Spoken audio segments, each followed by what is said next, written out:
है। और कहाँ कृष्ण वाली आत्मा, वो स्वर्ग में नरक में लौकिक जन्म लेगी कि अलौकिक जन्म लेगी? है लौकिक जन्म। उनके माँ बाप जैसे जन्म होता है देह की इंद्रियों के मेल से, चाहे ज्ञान इंद्रियां हो चाहे भ्रष्ट इंद्रियां हो, जन्म तो ऐसे ही होता है। तो वो लौकिक दुनिया की बात हुई ना। और यहाँ तो बाप तुमको अलौकिक जन्म देते हैं, है तुम्हारे प्रत्यक्षता रूपी जन्म और बाप का प्रत्यक्षता रूपी जन्म इकट्ठा होता है।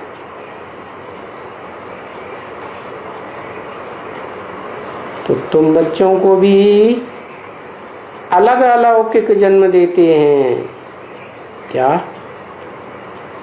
जिस अलौकिक जन्म में तुम क्या करते हो? नई दुनिया में माला में तुम्हारे नंबर बन जाते हैं और तुम अतीन्द्रिय सुख भोगते हो। क्योंकि ऐसा एडॉप्शन अलौकिक बाप करते हैं और अलौकिक बच्चों का जन्म होता है। तो तुम भी अलौकिक बन जाते हो ना बच्ची? किससे कहा? बाबा ने किससे कहा? तुम भी अलौकिक बन जाती हो ना बच्ची? है तो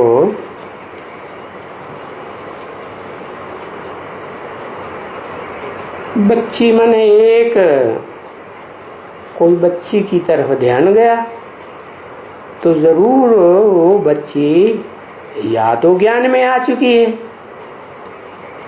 वहां सामने बैठी होगी ब्रह्मा बाबा की, या तो फिर इमर्ज करके बोलते हैं। तो बताया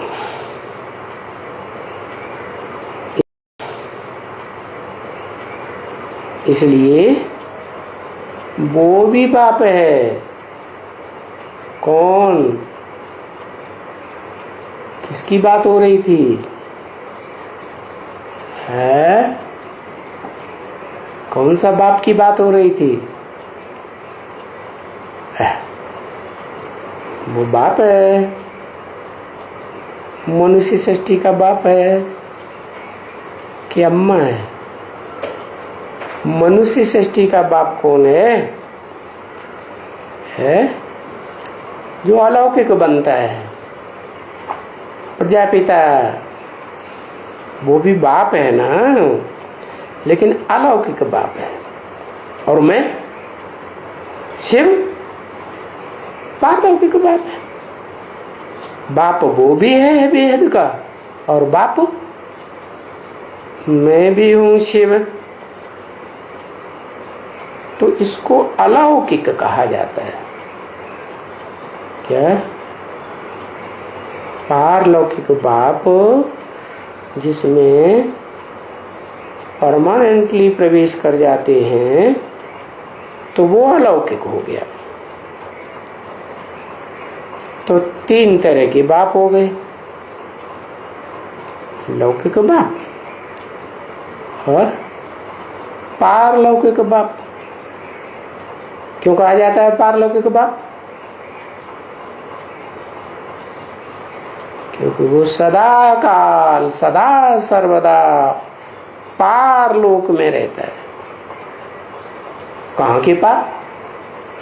इस नरक की दुनिया के भी पार और स्वर्ग की दुनिया के भी पार, दुखधाम के भी पार और सुखधाम के भी पार रहता है। भले इस दुनिया में आता है अत्यधिक, तो भी आता तो है, लेकिन फिर भी पार लोक में बुद्धि धरी रहती है। इस दुनिया में किसी में लगाव उसका लगता नहीं है। तो अभी तुम्हारी बुद्धि में आ गया कि लौकिक बाप किसको कहा जाता है। लौकिक तरीके से जन्म देता है तो लौकिक बाप, और अलौकिक बाप किसको कहा जाता है? जो इस लोक की तरह जन्म नहीं लेता है, न देता है। कैसे जन्म देता है? जैसे उन्होंने भी गीता में लिख दिया है, अन्नात् भवति भूतानि। क्या? अन्न से प्राणियों का जन्म होता है। कौन से अन्न की बात है? ये याद का अन्न है, आत्मा का। आत्मा का जो भोजन है वो याद है? अच्छे की याद करेंगे तो आत्मा स्वस्थ बनती है। सबसे अच्छे को याद करेंगे तो आत्मा जल्दी स्वस्थ बन जाएगी। क्या? 84 जन्म में नीचे गिरे और सबसे ऊंचे ऊंचे बाप को याद करते हैं तो कितना जन्म लगता है? अरे एक जन्म भी पूरा नहीं, 100 साल, कितना थोड़ा टाइम लगता है। जब तुम पहचानते हो तब बात बनती है। तो देखो, ये हुई लौकिक बाप, अलौकिक बाप और पारलौकिक बाप की। और फिर कहते हैं कि मैं तुमको भी आकर आप समान बनाता हूं, नंबर 1। तो जो पहले बाप शिव समान बनता है, पारलौकिक बनेगा कि नहीं है? बाप समान बनेगा तो पारलौकिक बनेगा। पारलौकिक बनने का मतलब क्या हुआ? इस दुनिया से बुद्धि क्या हो जाए? संन्यास। जैसे दुनिया में कौन सी आत्मा है जो सबसे बड़ा सन्यासी है? अरे शंकर सबसे बड़ा सन्यासी है, तेरा वाला शिव है। इसलिए दुनिया में भी, खास करके भारतवर्ष में, जो सन्यासी होते हैं उनको बहुत मान देते हैं। क्यों? क्योंकि वो पवित्र रहने का पुरुषार्थ करते हैं। अपवित्रता को त्याग दिया है, इसलिए बहुत मान देते हैं। तो परंपरा कहां से शुरू हुई है? शिव बाप आते हैं तो ये परंपरा शुरू करते हैं। भले जिस तन में प्रवेश करते हैं क्या, वो भी किस आत्मा को इस दुनिया में सबसे जास्ती मान मर्तबा देता है?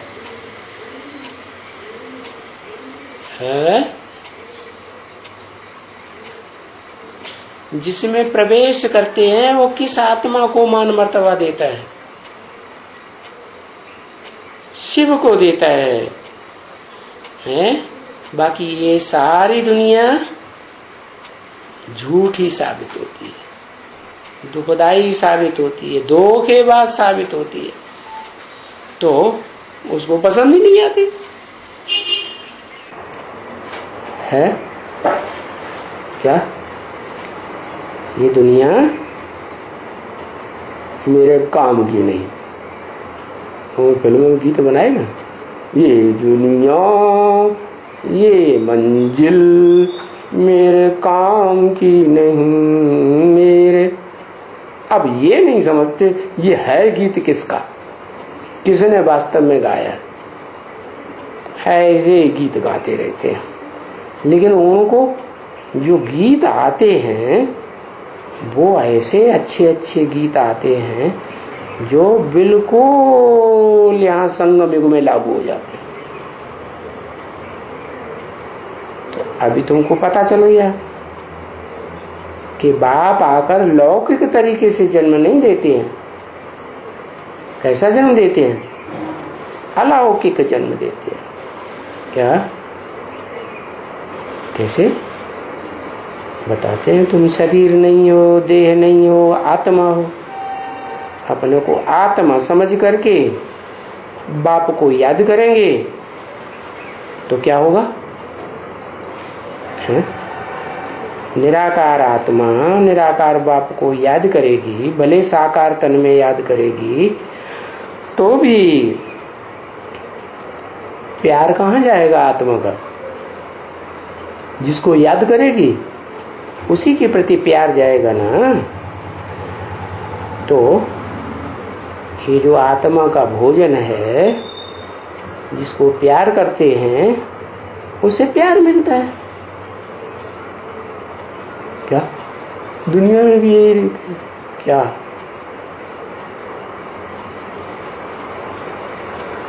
क्या रीति है? कोई प्यार करता है, सच्चा प्यार, टूटने वाला नहीं, तो क्या करेगा? पहचान में आ जाता है ना, तो फिर वो और किसी को नहीं याद करेगा। तो आत्मा से आत्मा को सकाश मिलता है, वाइब्रेशन का, और जो सकाश मिलता है उससे आत्मा निश्चय बुद्धि बन जाती है। निश्चय बुद्धि माने बाप का बच्चे, तो पैदाइश हो गई ना अलौकिक। तो तुम बच्चों को अलौकिक जन्म मिलता है तो बाप एडॉप्ट करते हैं। क्या? तुमको एडॉप्शन, और एडॉप्ट करके देखो तुम बच्चों को वर्षा देते हैं। इसलिए ये एडॉप्शन की परंपरा भारत में अभी भी चलती चली आई। क्या? किसी को बच्चे नहीं होते हैं तो क्या करते हैं? अडॉप्ट कर लेते हैं। बच्चा लिया किसी दूसरे का और माँ की गोद में डाल दिया, तुम उसकी परवरिश करो। तो ये परंपरा कहाँ से शुरू हुई? किसने शुरू की? शिव बाप निराकार ज्योति बिंदु इस दुनिया में आते हैं तो जिसको अपना आधार बनाते हैं, माता बनाते हैं, पिता को परिवार पैदा करने के लिए माता को आधार बनाना पड़ता है ना। तो जिस माता को आधार बनाते हैं उसकी गोद में कोई बच्चा एडॉप्ट किया दुनिया का और उसकी गोद में डाल दिया, भाई तुम इसकी परवरिश करो। तो ऐसे एडॉप्ट करके देखो तुम बच्चों को वर्षा देते हैं, तो वर्षा मिलता है ना तुम बच्चों को, है? क्या वर्षा मिलता है? पहले पहले तो आत्मा को वर्षा मिलता है ज्ञान का, सुप्रीम सोल बाप का, है? ताकि इस मनुष्य सृष्टि में जो ऊंचे से ऊंचे हीरो पार्टधारी बाप है उसको ज्ञान से पहचान लो, और पहचान लेने के बाद फिर क्या होगा? फिर उसके बच्चे बनोगे या नहीं? बच्चे बनेंगे। तो ऊंच ते ऊंच बाप जो विश्व का मालिक बनता है उसके जो संगम युग में बच्चे बनते हैं तो जन्म जन्मांतर कैसा पद पावेंगे? ऊंचा पद पाते हैं, राजाई का पद पाते हैं, राजयोग से मिलती है राजाई। बाकी ये प्रजातंत्र शासन तो अभी 100-150 वर्षों के अंदर आया इस दुनिया में। क्या? प्रजा के ऊपर प्रजा का राज्य। हिस्ट्रियां पढ़ते रहते हैं, हिस्ट्री बनाते रहते हैं, 2500 वर्ष की हिस्ट्री निकाल लेते हैं, लेकिन इतनी अकल बुद्धि में नहीं आती कि इस दुनिया में शासन राजाओं का चलता रहा या प्रजा का शासन चलता रहा। अरे प्रजा का शासन चलता है क्या? आंखें फाड़ के तो देखो कि प्रजा दुखी है कि सुखी है? शासन चल ही नहीं सकता प्रजा के ऊपर, प्रजा का शासन, क्योंकि प्रजा होती है 3rd क्लास कैटेगरी की। क्या? उससे ज्यादा तो अच्छे वो होते हैं जो राजघराने में दास दासी बन के रहते हैं, उनसे अच्छे वो होते हैं जो राजा के राज्याधिकारी बनते हैं। तो उनसे ऊंचे वो होते हैं जो से पत्नी है, बच्चा है, बच्ची पैदा हुई तो वो ऊंचे हैं। तो नंबरवार वर्षा मिलता है, जैसा जिसने पुरुषार्थ किया ऐसा उनको वर्षा मिलता है।